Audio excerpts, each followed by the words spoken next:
Hello and welcome to News Round, a recap of stories that made the headlines during the week. First, the headlines.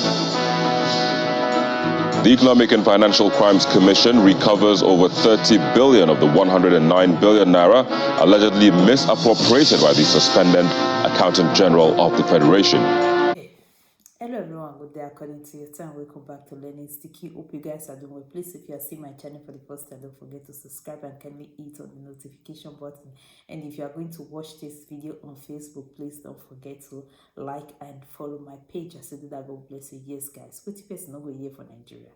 Waiting person no go here for Nigeria.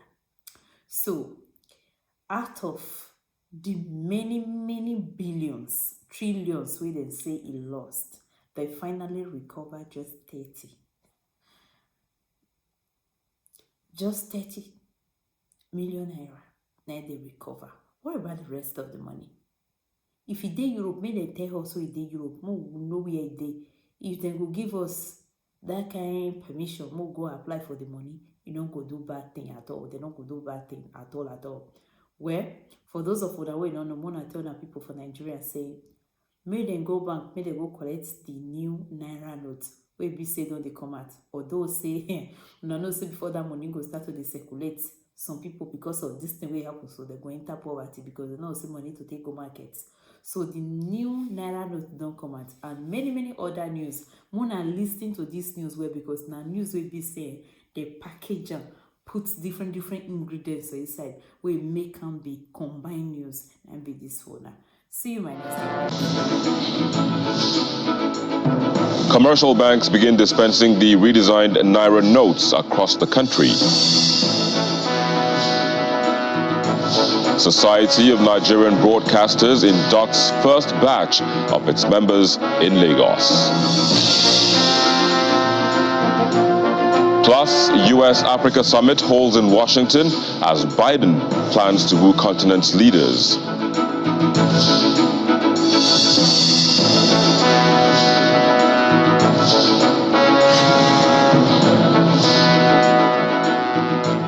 And that's News Round in View. The chairman of the Economic and Financial Crimes Commission has reiterated that its anti-corruption fight is in full swing. Mr. Abdurrashid Bawa stated this at the weekly ministerial briefing in the State House Abuja, where he said over 30 billion naira out of the 109 billion naira allegedly misappropriated by the suspended Accountant General of the Federation, Mr. Ahmed Idris, has been recovered. The 62nd Ministerial Weekly Briefing is anchored by the Economic and Financial Crimes Commission. The chairman of the commission had fresh revelations on the monies recovered from the suspended Accountant General of the Federation, Mr. Ahmed Idris. One of the last major investigations that we did was we arrested the Accountant General of the Federation. The Accountant General of the Federation was arrested. Out of that fraudulent activities, the EFCC have recovered over 30 billion now, and we're already prosecuting them. In the last couple of years, under this administration, is there anybody that has not been investigated? Everybody has been investigated, including the EFCC. There were more recoveries, especially from crude oil royalties. $54 million for NUPRC, in terms of royalty that one of the oil companies have not paid.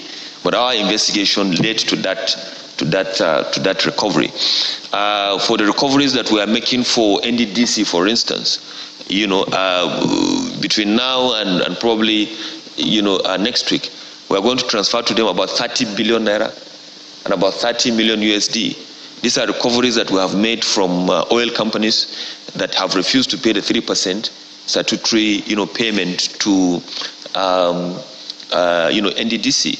And we have also recovered billions of naira in terms of, fraudulent contractual engagement that NDDC have done over the years. And I want to state here that all relevant agencies must open what is called the confiscated properties recovery account. And we paid into that account 120 billion naira and 29 million US dollars. About 6.6 million euros, as well as about 1.1 million pounds into that. And the president have sanctioned that all those monies should be utilized for what? For the provision of critical infrastructure in this country. Just like the recent auction of forfeited vehicles, which are considered proceeds of crime, the Commission plans to extend the auction to forfeited real estate. Very soon, before the end of the year, we are going to publish, auctioning of real estate, across 15 locations.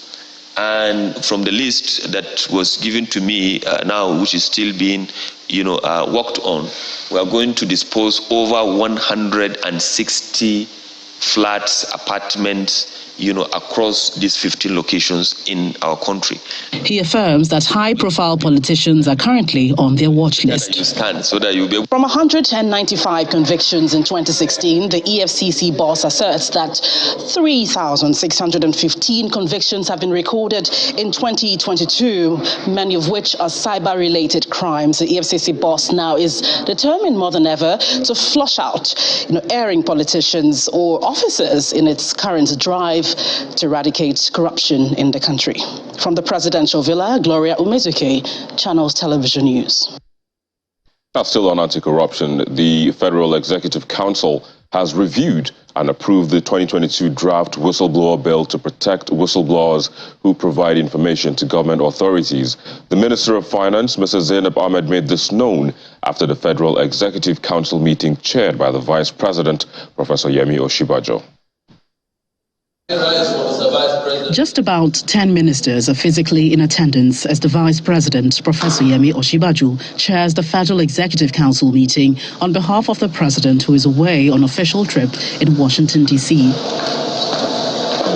Among salient approvals by the Council is that of the 2022 draft whistleblower bill. The federal government originally launched the policy which rewards a whistleblower who provides information about mismanaged or stolen funds in December 2016. We noticed that the whistleblower policy response has lost momentum. And we embarked on engagements in the 6 geopolitical zones. One of the main outcomes that we found is that people are concerned about their safety as a result of providing the information. So this bill is critical to ensure the effectiveness of the intention of the whistleblower policy. The Finance Minister further gives reaction of the effect of the new naira note on the economy. It's clear that there will be increased financial inclusion because the whole aim is to move financial transactions more to digital transactions rather than physical cash. So far it's looking good and good progress has been made. The Finance Minister also disclosed an approval of the 2022 Finance Bill designed to support the implementation of the 2023 budget. The bill that we presented before Council today has 5 focus areas, including tax equity reforms, climate change and green growth provisions, job creation and economic growth reforms, reforming tax incentives, as well as generating revenue and enhancing tax administration. Mr. President will be conveying to the National Assembly a request for the consideration of this bill. The Minister of Power, who has got the Council's approval, totaling 564 million naira for procurement of 20 transformer analyzers, assures that transmission of power will be scaled up.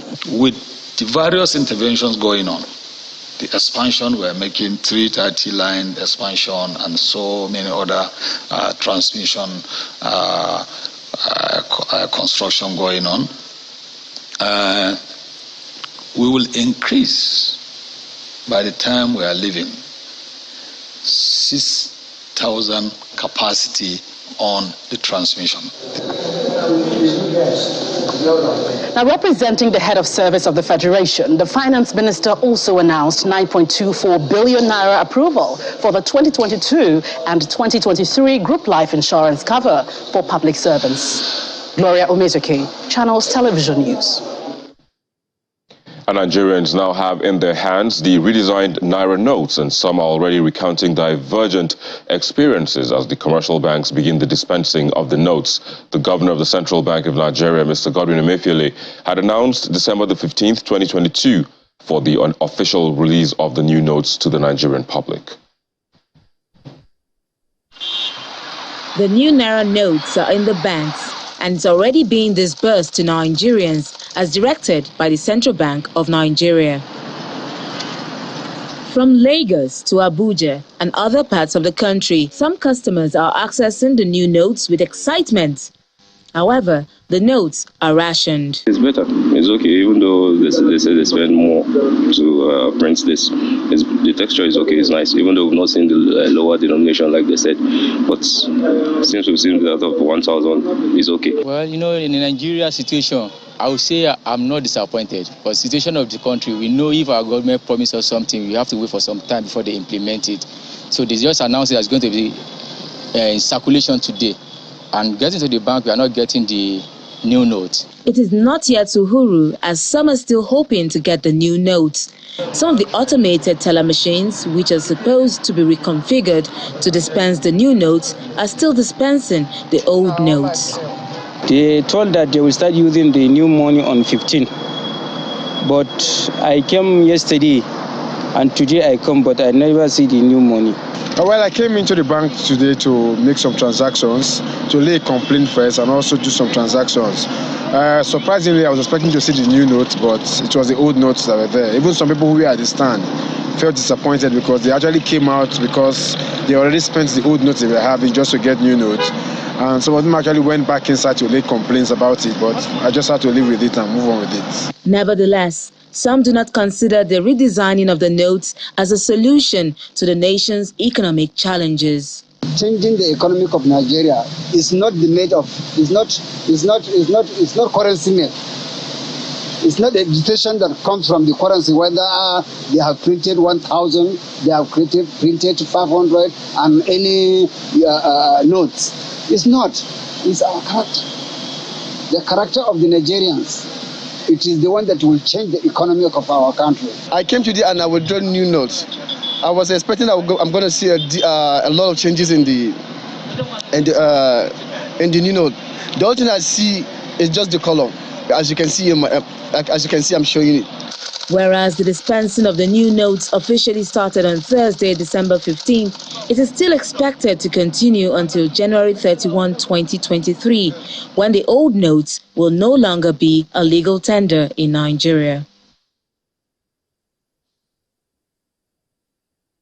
And to security now, 3 gunmen were killed and 2 arrested by the police in the early hours of Monday during a gun duel following an attack on the Imo State headquarters of the Independent National Electoral Commission in Owerri. Unfortunately, the police recorded 2 casualties in the attack. While briefing Governor Hope Uzodinma on the incident, the Commissioner of Police explained that some recoveries were made, including vehicles and ammunition. Everyone here trying to get a glimpse of the 2 arrested gunmen and 3 others neutralized by the force as the State Commissioner of Police briefed the Imo State Governor Hope Uzodinma over an early morning attack on the state headquarters of the Independent National Electoral Commission in Owerri.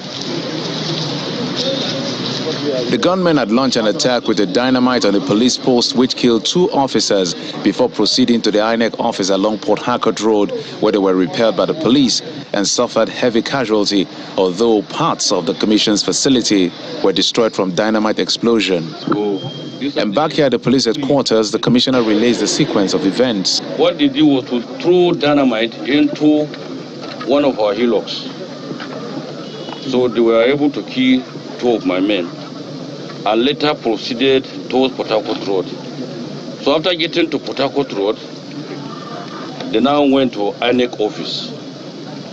Our men at INEC office now engaged them too, but there were so many. So some of them were now throwing dynamite and petrol bomb into INEC building. So that was why it caught fire. But because of the firing of my men, they were not able to go with one of their vehicles. So they left the Lexus Jeep there. So from there, they were now trying to escape. They don't know about our own strategy too. So they now gave them a hot chase.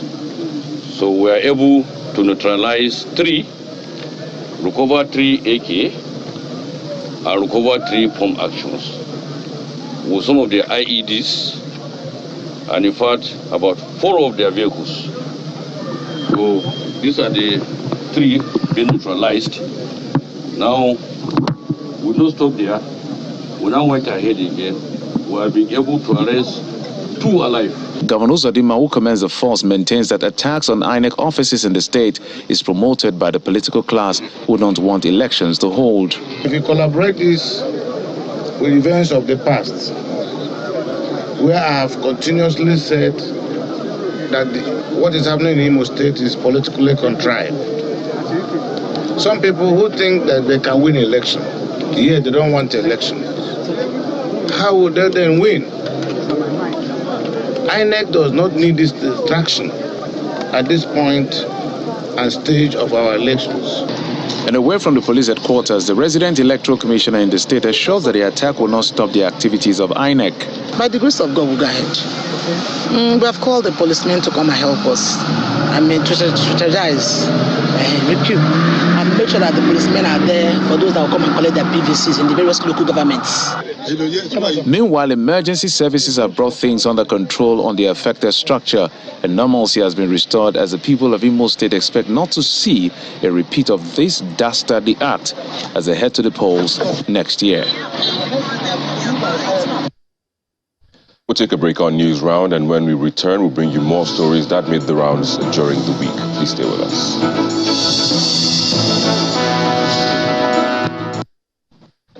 Thank you for staying with us. Now, as Nigerians anticipate the general elections next year, the continued attacks on the Independent National Electoral Commission offices in parts of the country is also raising concerns. INEC Chairman Professor Mahmoud Yakubu says if the attacks continue, the elections could be hampered. He expressed this concern during the public hearing of the House of Representatives Ad hoc Committee on the attacks across the country. Since 2019, offices of the Independent National Electoral Commission, INEC, across the country have been soft targets for hoodlums. This has caught the attention of Parliament, and with the general elections just around the corner, the House of Representatives has set up a committee to investigate the matter to forestall further attacks. The offices were destroyed nationwide during protests. Some of the protests have nothing to do with elections, over the activities of Boko Haram or bandits or unknown gunmen. So these attacks cannot be attributed in the main to election violence. If the suspect involved belong to a particular camp, maybe the governor is in charge of that state and some of his followers were arrested, you see a lot of pressure coming to us, pressure for release, for bail. Even when we deny bail, we charge to court. They go to the court and find a way and release their members. According to statistics from the Electoral Umpire, from 2019 till date, 50 incidents of attacks on INEC officers have been recorded in 15 states. The breakdown shows that in 2019, 8 incidents from 4 states were recorded. The attacks on INEC officers hit an all-time high in 2020 following the EndSARS protests, as 22 incidents from 9 states were recorded. In 2021, 12 incidents in 7 states, while 2022 has so far recorded 8 incidents in 5 states.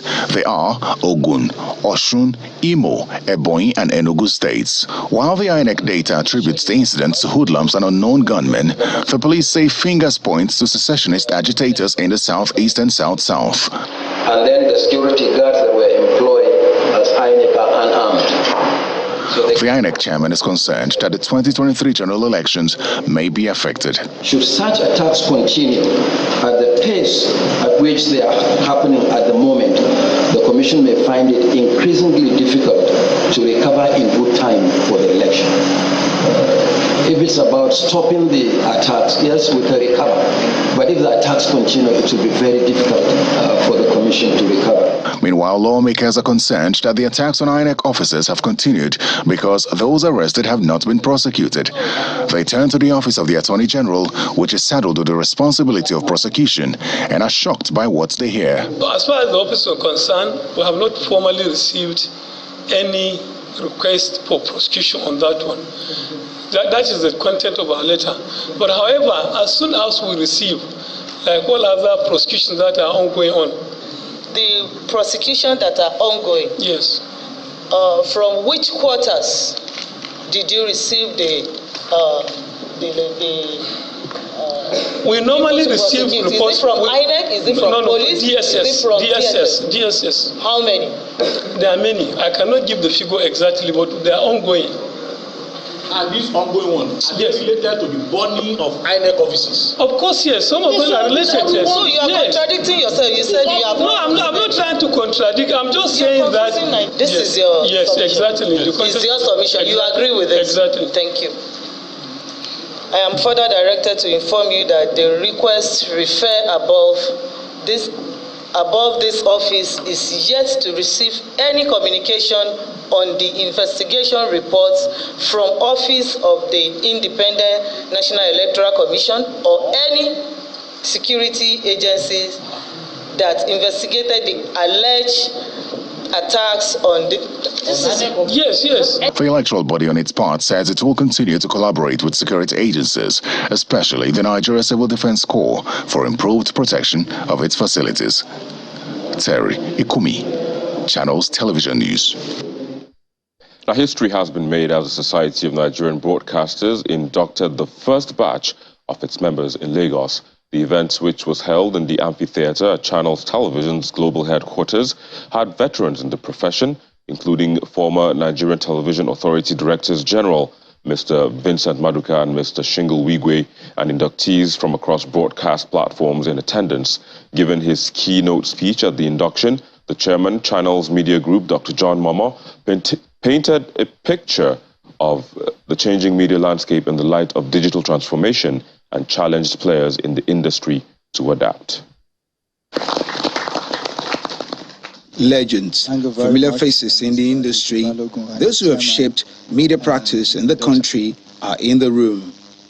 On behalf of the patron and the steering committee, it's a blend of different generations of broadcast journalists brought together by the Society of Nigerian Broadcasters, also known as SMB. Out of the four that registered SMB in 1994, only two. For many years after the idea of the society was conceived, it never saw the light of day. But according to Dr. Yemisi Bangboshe, this induction means SMB has taken off officially. What we are doing today is building on solid foundation laid by our progenitors. A functional SMB, however, will help in no small way to professionalize the practice of broadcasting, serve as the advocacy body for the practitioners, and bridge the gap between the old and new practitioners.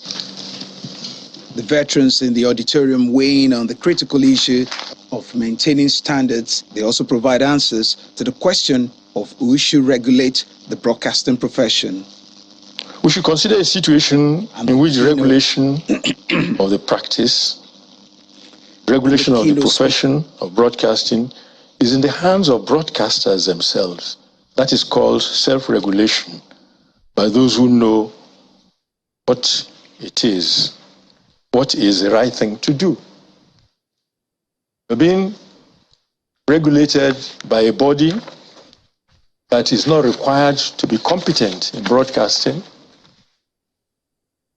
and that is acting on behalf of the powerful, whom you are supposed to hold to account. So there seems to be something wrong there. The fact that we're going to establish an institute for training broadcasters, it becomes very essential that broadcasters are trained. It becomes very essential because it is important that when we have broadcasters, there is a way you have to judge broadcasters, somebody who is fit to be in that place and broadcasting. The spectrum is overcrowded with too many radio and television stations that nobody is thinking of viability at all. In Ibadan, where I live, there are 40 stations. Yeah, the population can support it, but the economy cannot. And so you have so many stations now looking for buyers because they are unable to economically run the station. And the keynote speaker is none other than the chairman of Channels Media Group, Dr. John Momo. He speaks on challenges, prospects, and professionalism in the media space. It is obvious that the digital age has led to massive disruption in its sector of the business. And as a result of these changes, content creators are one step closer to the audiences, which now wield greater power in determining what is served by the media. Responsible journalism entails that whatever facts and figures are gathered are cross-checked, double-checked, triple-checked, and reconfirmed before presenting such to the public for consumption. Remember, any misinformation by the media is always difficult to retrieve, and effects could be devastating. So let's place the interest of the citizens above that of the politicians. Let us live true to our role as the watchdog of the society and shun all rhetorics that are divisive and offensive in nature. At this point, I'd like to invite Alhaji Ajia to join us here. The event breaks into a panel discussion, and the panelists share their thoughts on various issues affecting the media practice in the country. Who has been protecting the broadcasters? I will say nobody. Professionalism means meeting the standards that matter, which is what I think SNB is all about, to set the standard. The conventional mass media have also had to embrace this new digital media. So if you can't beat them, you join them. I, your name, do solemnly swear. Next, inductees take the sworn statement on oath, promising to uphold and protect the interest of the society. So help me God. So help me God. The presentation of certificates to the inductees marks the end of the first major step of the society that seeks to, among other things, coordinate, set standards, and admit all professional broadcasters in the country. Dari Idu, Channels Television News. And on the foreign scene, delegations from 49 countries and the African Union were in attendance at the three-day U.S.-Africa Leaders Summit in Washington, which began on Tuesday. It is the first of its kind since 2014. High on the expectations is President Joe Biden's announcement of U.S. support for the African Union's admission to the G20 as a permanent member. And it is on that note that we wrap it up on the program today. Thank you so very much for watching. I'm Victor Matthias. Have a great evening.